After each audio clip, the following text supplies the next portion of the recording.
Thank you for joining us for this 13 Plus FastCast. I'm Carson Courier. We do want to begin with a huge national story that we've been following through for you throughout the day. You can see right here behind me, a man has been indicted on murder charges in Tupac's 1996 killing. What we know right now, Dwayne Davis was arrested early this morning. This comes 2 months after police searched his wife's home outside of Las Vegas. Now, he has described himself as one of the last living witnesses to the shooting, something police said today in a press conference that helped give them the evidence they needed to make an arrest. We've conducted countless interviews and corroborated numerous facts that were not only consistent with the crime scene on the night of the incident, but also corroborated and were consistent with the sequence of events that night. This ultimately led to us procuring a search warrant which was executed at Mr. Davis's residence in Henderson, Nevada. And following the execution of that search warrant, in close coordination with the District Attorney's Office, this case was presented to the grand jury, which ultimately led to Davis being indicted on charges of murder. Again, Tupac was gunned down in a drive-by shooting on the Las Vegas Strip 27 years ago. A lot of people, including police, have been waiting for answers since that day. Of course, this is a developing story. We'll be sure to keep you updated both on air, online, and right here on 13 Plus. Turning now to another story we've been following, California Senator Dianne Feinstein has died at the age of 90. She was the longest serving female senator in U.S. history. She was also the oldest sitting U.S. senator. Now today, many on the House floor honored her memory. Take a listen. Thank you, Mr. Speaker, for the purpose of speaking with great sadness and emotion about the loss of our great senator, our senior senator from California, Senator Dianne Feinstein. I do so, as I say, personally, as a friend, neighbor, and fellow San Franciscan. All of us do so with great pride as the great senator she has been to our state, the longest-serving woman senator from California. She came here with Barbara Boxer. She stayed on, and she left on her own terms. Here you can see a moment of silence being made in her honor earlier today. California Governor Gavin Newsom will now appoint somebody to serve out the rest of her term. Here at home now, we are following new details on a crash on I-10 near Marana. According to DPS, the pedestrian killed was a 63-year-old woman from Tucson. We know she ran out into the freeway, jumped in front of a semi. This happened yesterday, caused a whole bunch of slowdown for hours on I-10, even on the frontage road. Now, this is the third deadly crash involving a pedestrian on I-10 near Marana just this month. Now, people are wondering why this keeps happening, and they're urging leaders to take action. Taking a look now to our website, take a look at this. Border Patrol has made 2 large drug seizures this week. CBP says officers at the Nogales Port of Entry recovered more than 530,000 fentanyl pills, 24 pounds of fentanyl powder, and more than 5 pounds of heroin, all hidden in decorative stone items. Hours later, officers found more than 73,000 fentanyl pills hidden in the seats of a car. So a big win today for law enforcement, getting those drugs off the street. Of course, we'll keep following any developments out of this for you. And now we have meteorologist Corey Cohen joining us. There you go, sliding on in. Some good news today. Finally, we're starting to see more of those fall-like temperatures, but today it's still a little hot. A little toasty, bit. Right? I think the main story that we're worrying about right now is we're looking towards, tomorrow. That's now we have the red flag warning. Yesterday we had the fire weather watch, and now it's upgraded to a red flag warning, which is a little more severe, which means that they're expecting, a little bit more conducive fire conditions. So let's first dive into that here, and let's take a look at the map right now. You can see a lot of fire and wind alerts to our north in areas of western Colorado and eastern Utah. That red is a red flag warning, and then the tan color, which is in northern portions of the state, that's a fire weather watch. That's what the region had earlier we just had that updated and upgraded now to a red flag warning as of today. So that's why you have that red there, and that includes a lot of our region. In the far eastern portions, it does include portions of Cochise, but mostly excludes Cochise County and portions of Greenlee and Graham, but includes a majority of our region, right, including Benson, Sierra Vista, Nogales, the Tucson Metro, down through Green Valley, up through Casa Grande, and up through Phoenix, out to Tahoe.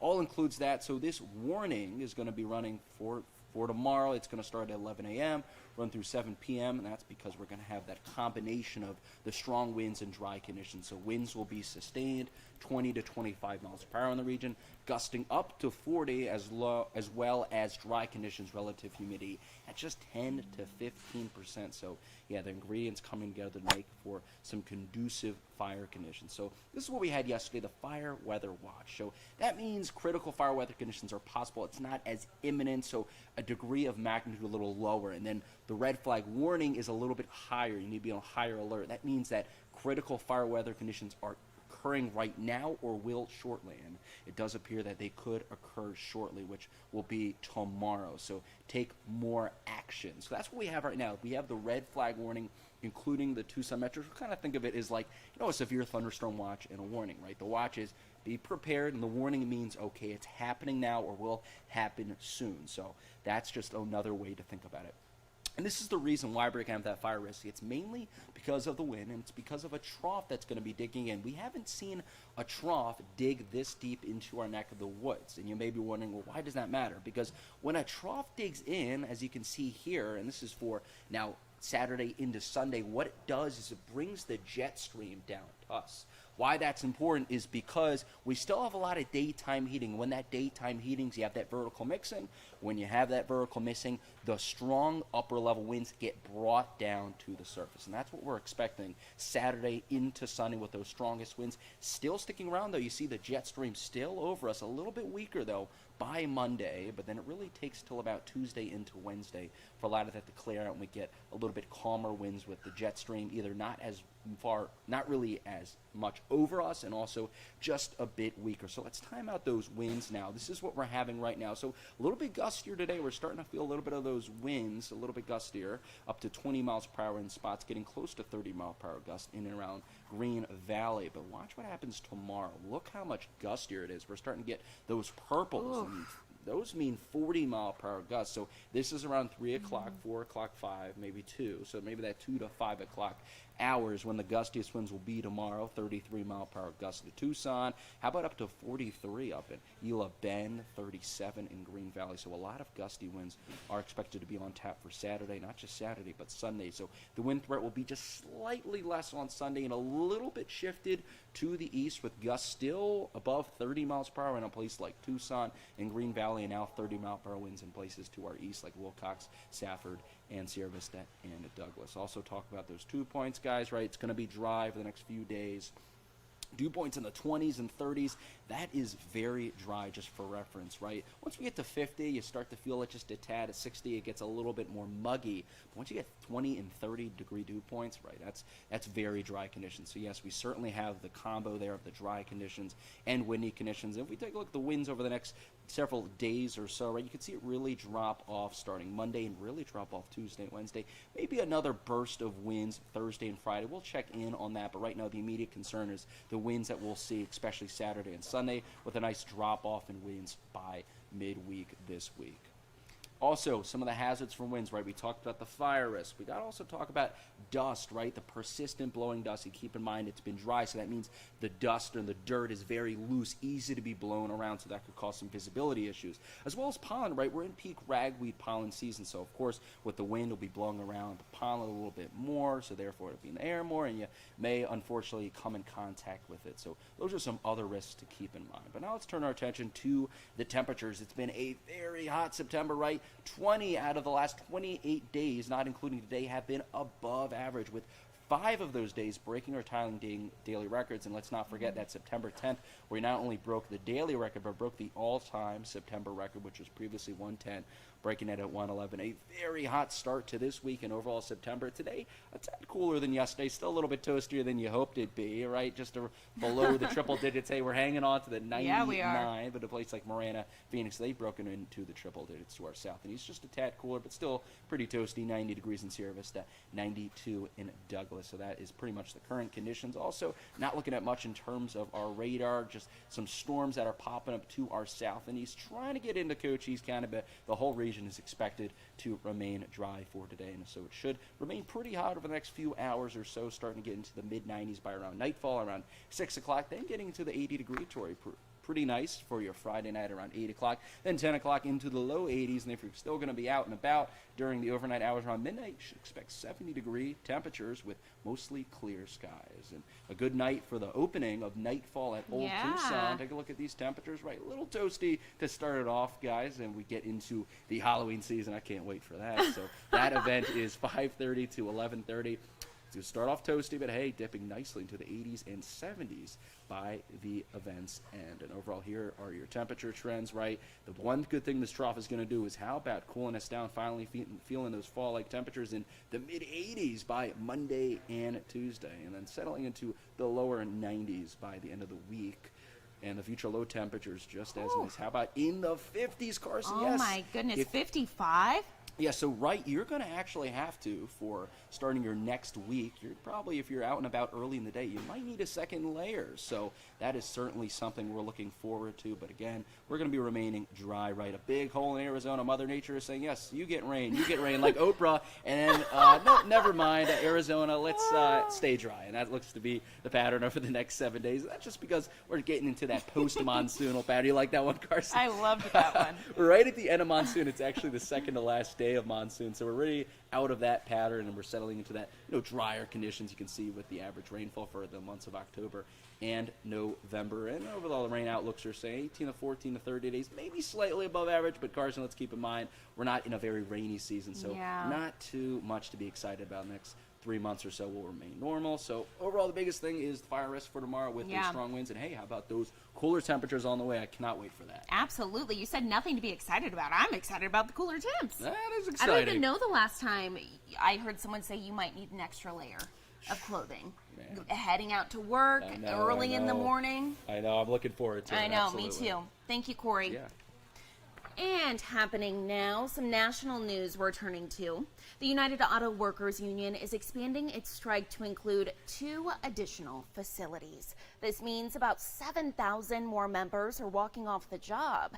They're at a Ford plant in Chicago and a GM plant in Lansing, Michigan. Now, UAW says about 25,000 members are now involved in the strike, which started September 15th.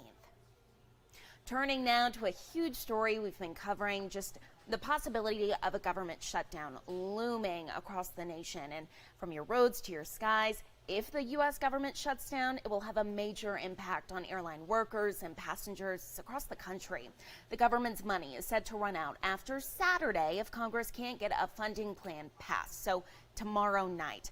If the shutdown happens, TSA officers will still be required to go to work, but they won't get paychecks. The White House issued a warning this week that a shutdown could cause significant delays and longer wait times for travelers at airports across the U.S.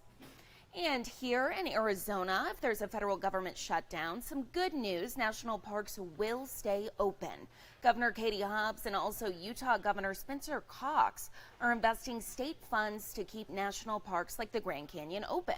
The nonprofit National Parks Conservation Association says that every day of a shutdown could mean national parks collectively losing nearly 1 million visitors and gateway communities losing as much as $70 million.